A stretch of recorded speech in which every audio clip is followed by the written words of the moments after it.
So I've made it to Stanley here, and my camera wouldn't turn on, so I had to put new batteries in it. So I missed the sign that said Stanley, so you guys instead get Target Logistics Stanley Lodge. Close enough for me. So I'm gonna take you through town.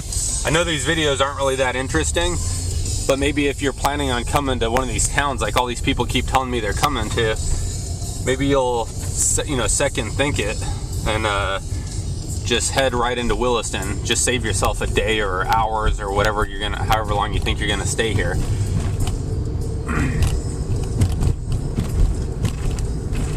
I was here about a week ago. A guy got hurt on the job. He smashed his hand, and pretty bad, and he needed to get stitches.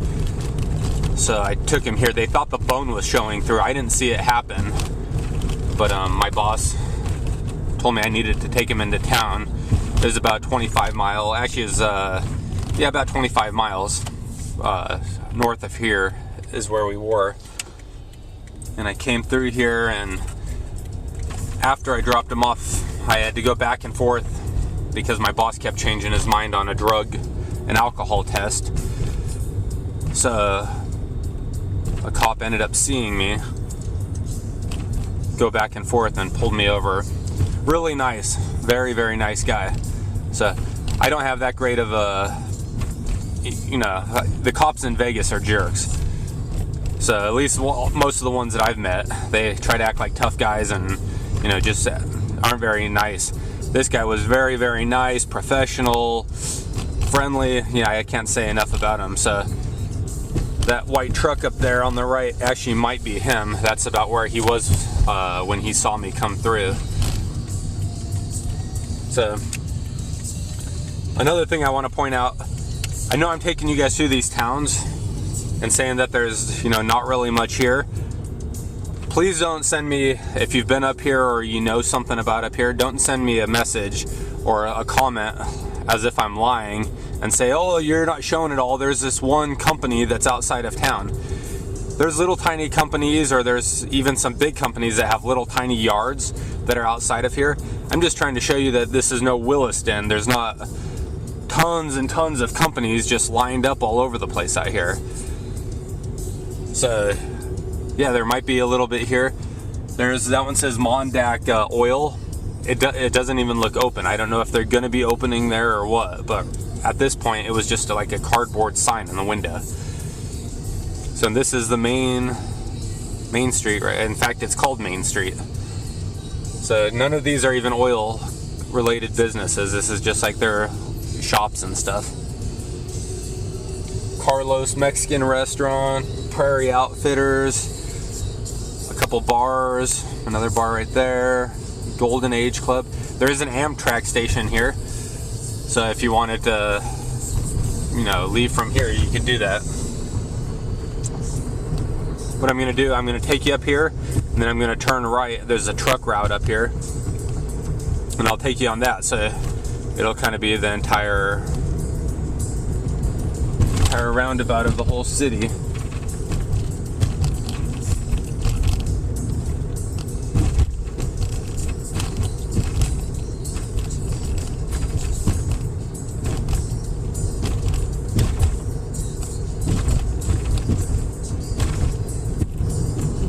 Like I think I said, I know these are boring. If you don't want to watch it, turn it off. I don't really care. I'm just trying to help people out that are considering coming to these towns. And if you go about 40 miles north of here, if you just keep going on this road, there's another little tiny town. I forget what it was called. I've been there once, and it looked like there was literally nothing there. It was tiny. So now we're on to the truck route. So this is usually the way that we come, because you're not supposed to be going through town if you're in big trucks or whatever. They are building stuff here, so here's a bunch of brand new houses right here that are going up. Those are pretty nice. And then over here on the left, I believe it's going to be man camps. It looks too big to be a subdivision. So at least a subdivision type for here in the middle of nowhere, North Dakota. So I think this is all going to be a man camp. Don't get confused just because there's man camps going up that there's any hiring or anything, any businesses around here. since there's so many wells all over the place out here, instead of having the guys drive for 2 hours to get out here every day because they pay you for the drive, they just go ahead and are building camps away out here, and then they'll have a bunch of the guys live out here, and you know, they'll be stationed out here. But their offices or their headquarters or whatever you want to call it is still located in Williston or Dickinson. Dickinson's a pretty big place from what I hear. I haven't been there. It's kind of not a direction that I've needed to go.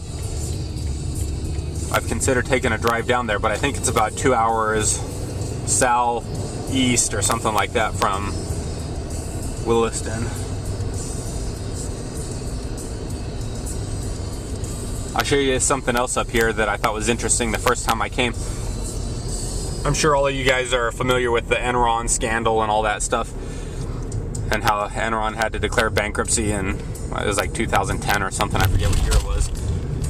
But there's a company up here called EOG, and every time the guys that I worked with or whatever, before I started getting out to these jobs, every time they would say EOG, I would think it stood for like Explosive Ordnance Group or something. I don't know. I just didn't ask for a few times. I just assumed that's what it was, but guys would say those are the jobs that you want to get on. Well, the first time we came out here, or maybe it was before I even came out, someone said something and I said, what does EOG stand for? Is it like Explosive Ordnance something? They're like, no, you've heard of Enron? I said, yeah. That company that went bankrupt? And they're like, well, yeah, they just changed their name to EOG in order to kind of, you know, get some of the attention off them. So this sign right here, it says EOG Resources. You won't be able to see it, but this is their headquarters right there. At least their headquarters for up here. So EOG stands for Enron Oil and Gas. So all those people lost all that money. The company's still going just fine, and there's some of the best paying jobs up here. So if you can get on their jobs, you know, doing the work on their well sites or whatever, then those jobs pay really good. All right, so now you just saw Stanley. So along this main strip where I'm coming up on right here is, so you can see there's nothing down there. There's some housing and stuff that they've been building. This is back on Highway 2 right here. That place right there is, again, that McJunkin place that I showed you guys in Tioga. They have a place there, like a tractor and farm supply place is right down there, a couple gas stations. I think this is Enbridge right here. And they don't do hiring there, it's just where they store some of the fuel or some of the oil once they take it out of the ground. So, and then once we take a left here, you're gonna see it's just open country again.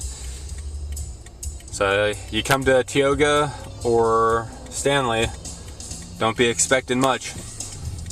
If you guys have any questions about any specifics or anything, let me know. I'll try to answer it if I can. But that's it. So we're back on Highway 2 now, going east, and it says Minot is, what's it say, 55 miles away. So I might take you guys through Minot if I can even find anywhere that has any kind of oil. I mean, maybe after 2 videos of what I just did, you guys will believe me when I say there's nothing there. So maybe I won't make another boring video of driving through Minot. So that's it. We'll see you.